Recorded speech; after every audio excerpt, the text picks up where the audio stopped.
My name is Willumsen. I'm a partner of Nommon Solutions and Technology.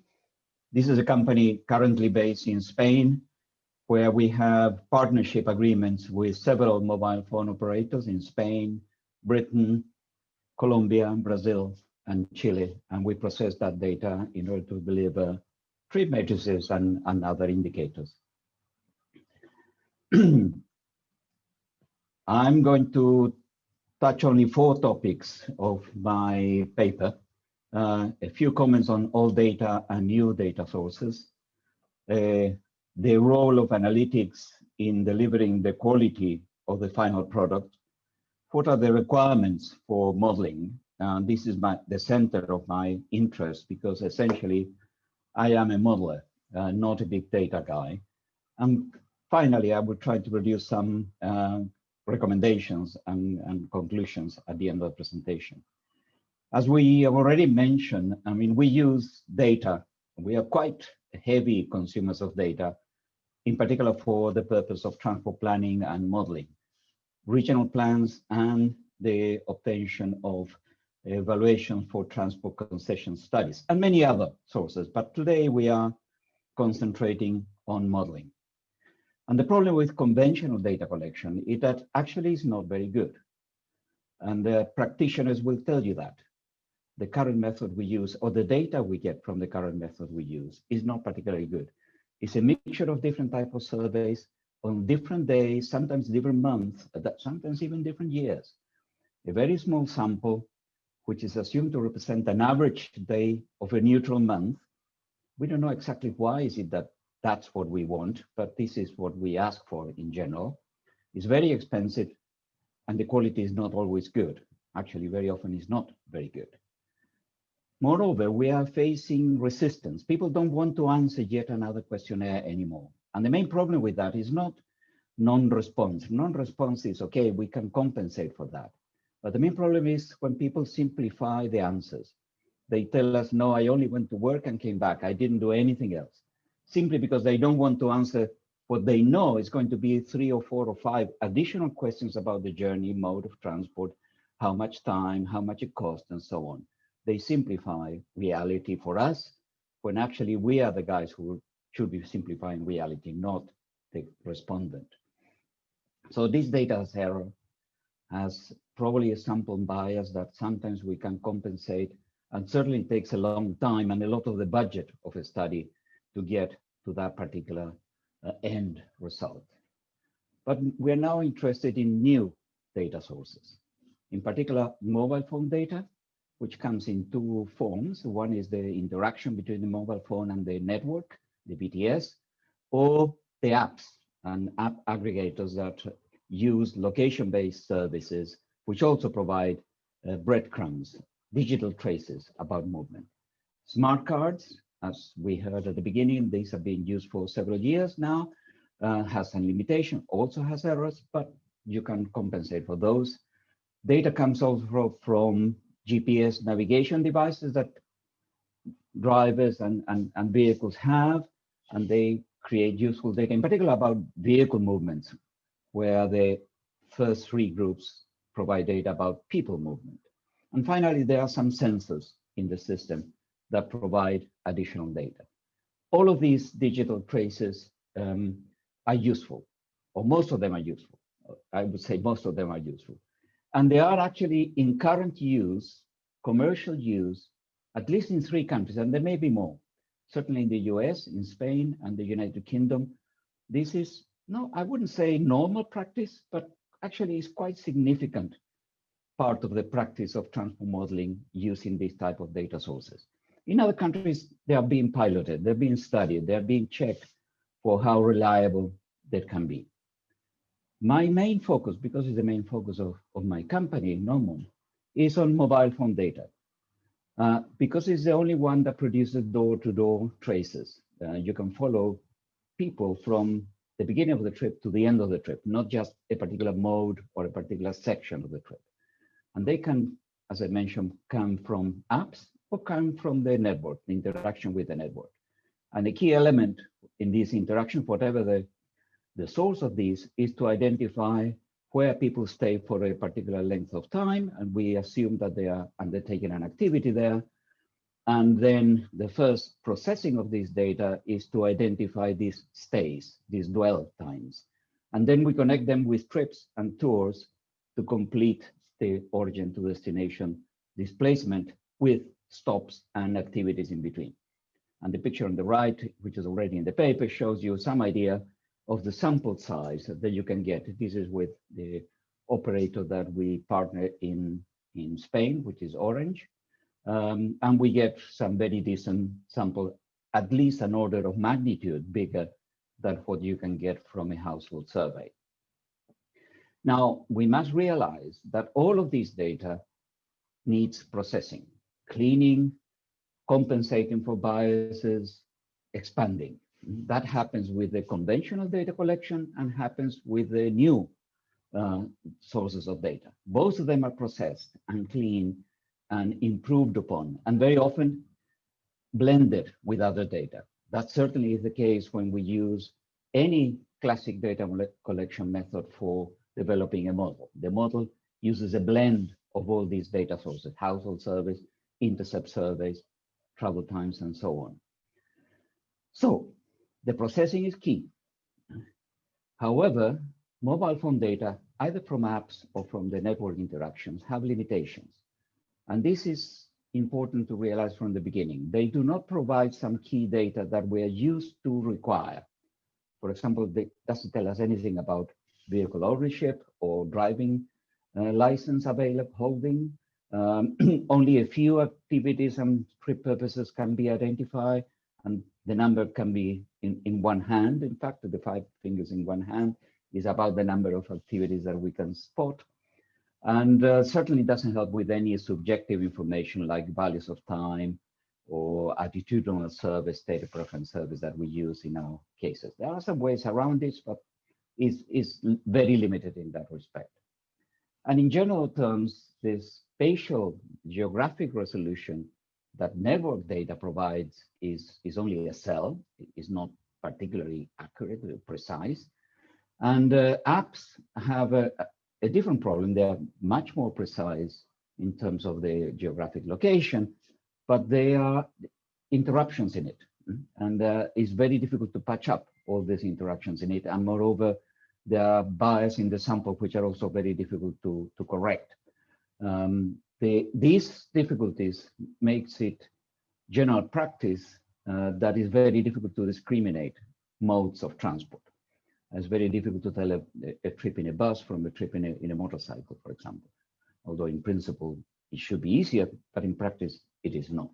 And certainly, in the case of network data, we don't see anything about short trips, very short trips. Trips within a cell are invisible to us. We cannot detect them there. Therefore, we need fusion. Data fusion is needed to overcome some of these limitations. We cannot overcome all of them. And the algorithms for data cleaning, sample selection, analysis, data fusion, and sample expansion are probably more important than the quality of the raw data. The quality of the raw data is not perfect either, but it's actually in general terms quite good.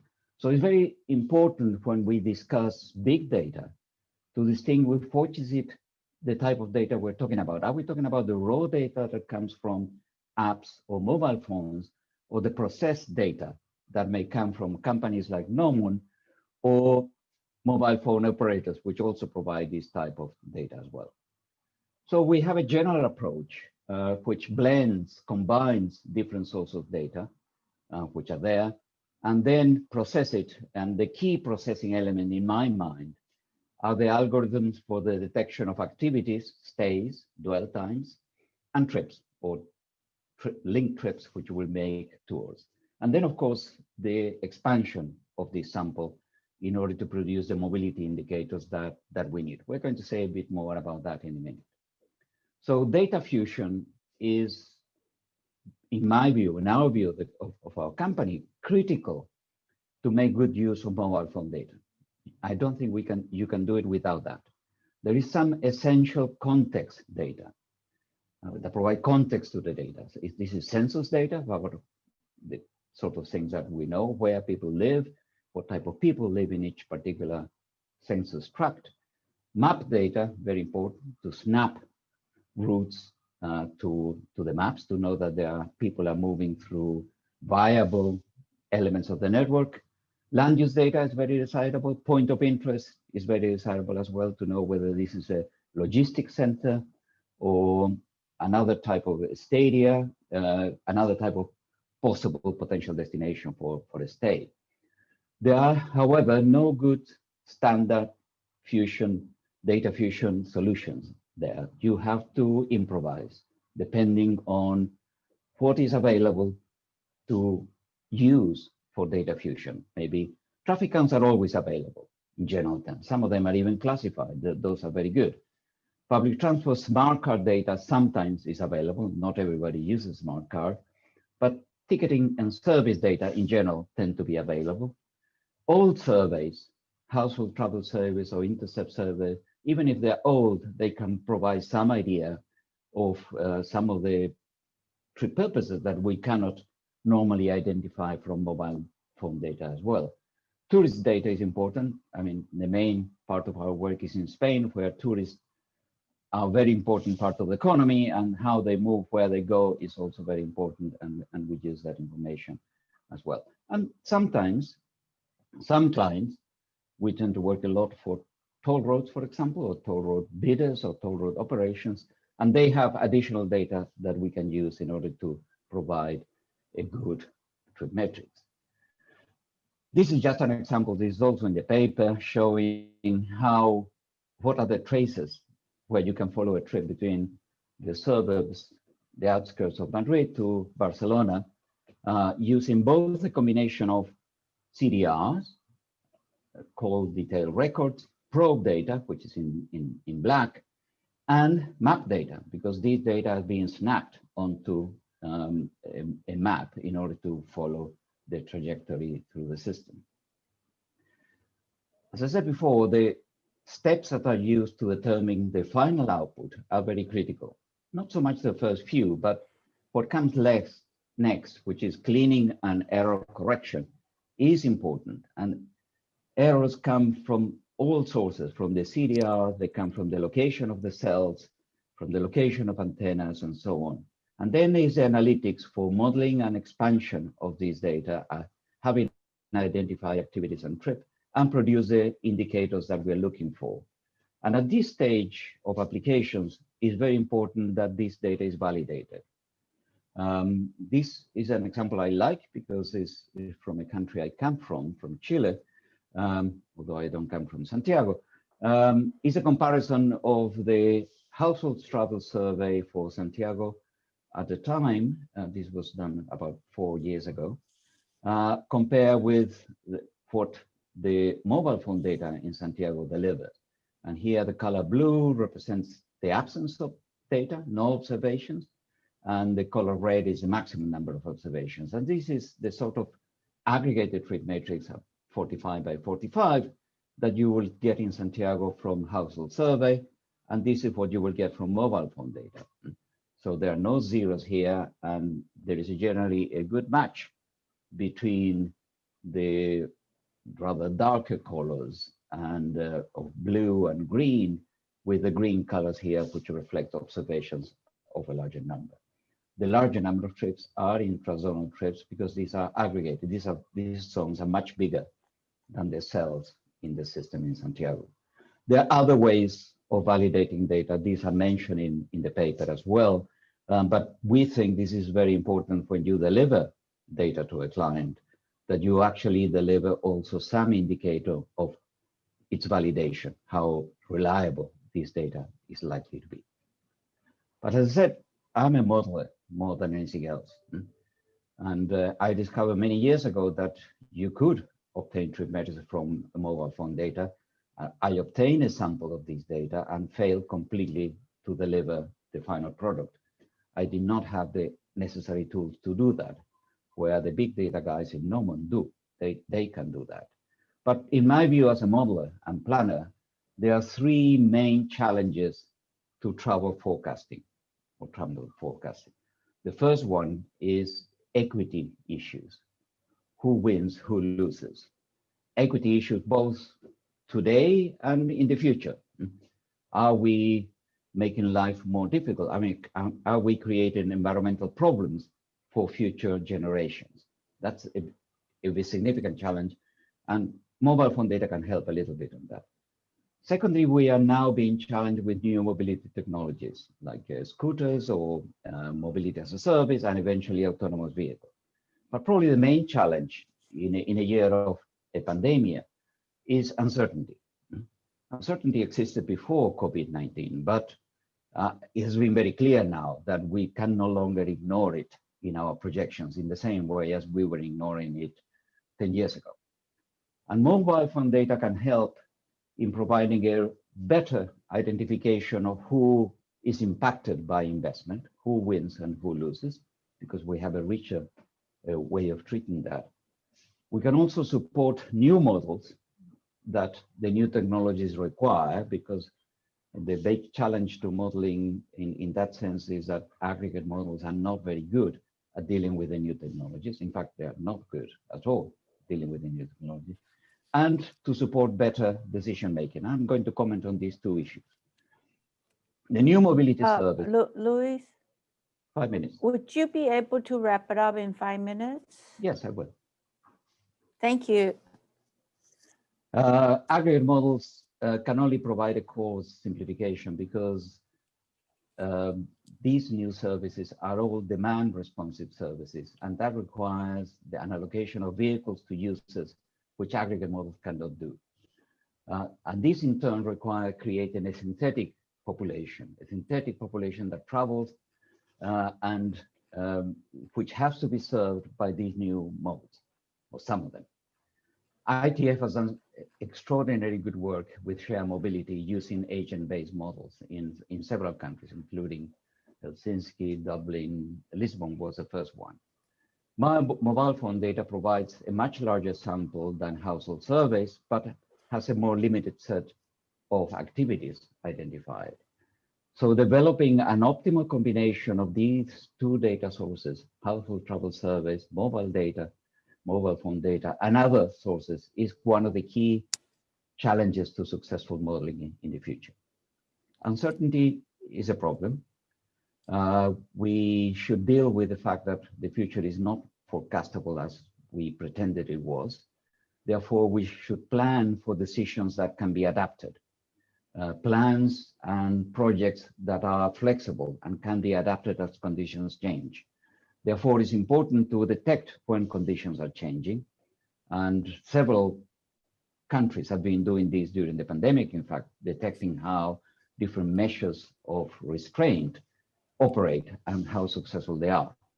And this should facilitate the dynamic adaptation of policies and plans.